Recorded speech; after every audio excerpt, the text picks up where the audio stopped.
At my own baby shower, planned by me because my husband's family was too busy, my sister-in-law took the mic and said, "We all know she's only having this baby to trap him." Laughter. Then silence. I looked at my husband, who was on his phone. He didn't even look up. That night, I took the guest list, drew a line through every one of their names, and made a new one for the hospital's restricted visitor list. They didn't even find out the baby was born until a month later, on Facebook. It was supposed to be one of the happiest days of my life. I was 7.5 months pregnant, exhausted, uncomfortable, and swollen in places I didn't even know could swell. But I was excited. Nervous, too. After a year of trying and 2 heartbreaking miscarriages, I was finally pregnant with my first baby, a boy. My little miracle. I had dreamed about this baby shower. I imagined being surrounded by people who loved me. Laughter, support, maybe some tears, happy ones. That dream got crushed pretty early on. See, I planned my own baby shower. Every single part of it. Why? Because my husband's family said they were too busy. His mom told me she had church stuff. His sister said her job was stressful. His cousin just never answered texts. I wanted to believe they'd still show up and make it special. I told myself, it's fine. I'll plan it, and they'll be grateful. They'll see how much I care. So I did everything. Rented the community center room. Ordered food from my own savings. Hand-cut decorations and party favors. My mom flew in from Ohio and helped blow up balloons while I was up at 4 a.m. with back pain. The day came. I wore a light blue maternity dress and did my hair the best I could. My mom said I looked beautiful. I felt like a swollen watermelon with legs, but I smiled anyway. Guests started arriving. Friends from my old job.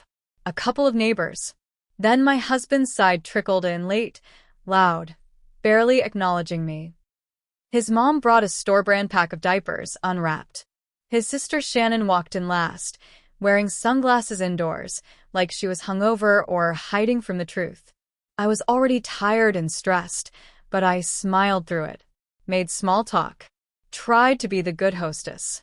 After food, we started opening gifts. My husband stayed at his table, tapping on his phone, not helping, not looking up. Then someone I still don't know who handed Shannon the mic. She stood up and tapped it like we were on stage. "Hey everyone," she said, real casual. "Just wanted to say a few words." I looked up, thinking, okay, maybe she's going to surprise me. Maybe she'll say something sweet. Wrong. She cleared her throat, smirked, and said, "We all know she's only having this baby to trap him." At first, people thought she was joking. A couple chuckled. Then silence. Real silence. I felt heat rise up my face. My hands shook in my lap. I turned to look at my husband. Still on his damn phone. Didn't flinch. Didn't look up. Didn't say a word. That was the moment I knew I was alone. Something cracked in me. I excused myself, went to the bathroom, sat on the toilet lid, and cried. My mom knocked, worried. I told her I was fine. I wiped my face and walked back out, smiled like nothing happened, and finished the shower. But that night, after we got home, I waited until he was on the couch playing Xbox. Then I took the baby shower guest list off the fridge, sat down at the kitchen table, and drew a thick black line through every single one of their names. Then I opened a new page and made a fresh list. Hospital restricted visitor list.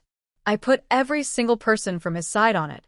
His mom, his sisters, his cousins, every damn one, including Shannon.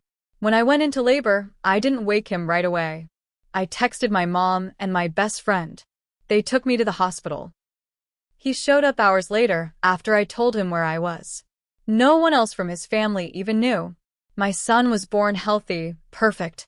I held him to my chest and promised him that no one would ever laugh at him, that no one would ever treat me like that again. A month later, I posted one photo on Facebook. Just my baby's tiny hand in mine. No names. No tags. That's how they found out. And that was only the beginning. The fallout started slow. At first, nothing happened. A few likes trickled in on the baby photo. Some heart emojis. Comments from coworkers and old friends saying, beautiful, or congratulations. But then Shannon commented, Wow. didn't know the baby was even born. Guess we weren't important enough to tell. I didn't respond. Then came his mom. Next time maybe include the family. We're not the enemy. Next time? I deleted both comments. Blocked Shannon. Unfollowed his mother. Quiet. But in real life, things got louder. My husband came home from work 2 days later, looking tense. Tossed his keys down, didn't say hi to me or the baby. Just stood in the kitchen scrolling on his phone. Finally, he said, "You couldn't even tell my mom the baby was born?" I didn't look up. She didn't deserve to know. He laughed. One short, cold laugh. You're unbelievable. That word, unbelievable, stuck in my chest. I looked him straight in the eye and asked, "Where were you when your sister humiliated me in front of everyone?" He shrugged. "You're too sensitive." It was a joke. That was it. That was all he had to say. I told him I needed space. I asked him to sleep in the guest room for a while. He didn't argue, took his pillow, and left like it was normal. The next few weeks were quiet. Too quiet. He was out more. Working late. Coming home after midnight.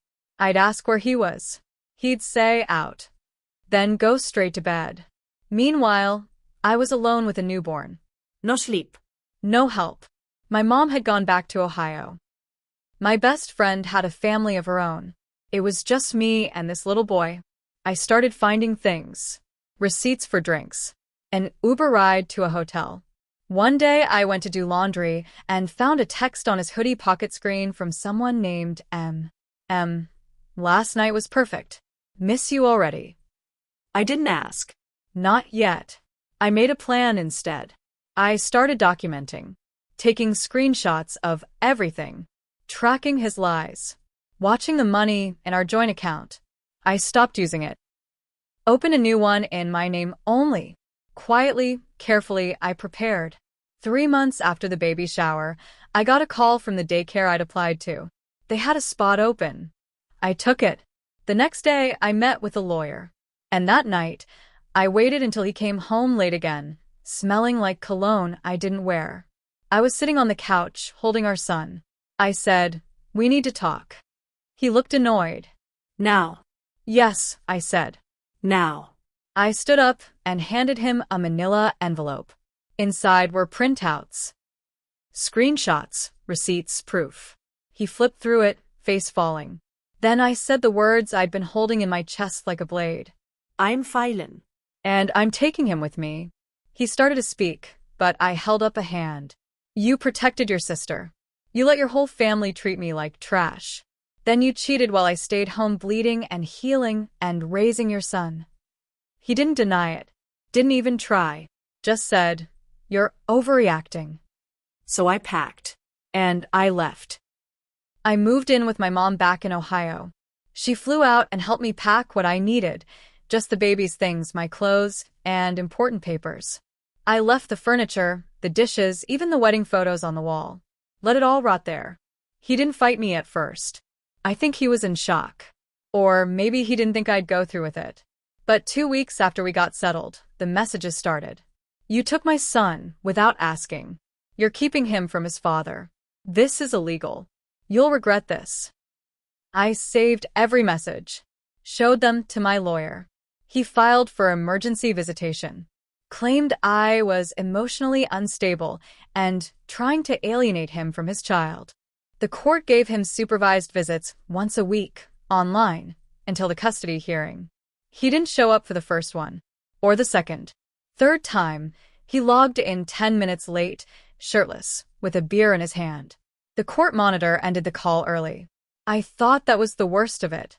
Then I got a text from a random number. "Enjoy your time in Ohio. Won't last long." Then another. "You're just mad no one came to your tacky-ass party. Maybe next time don't be a stuck-up BTCH." Asterisk, it was Shannon. She was mad. Furious, actually.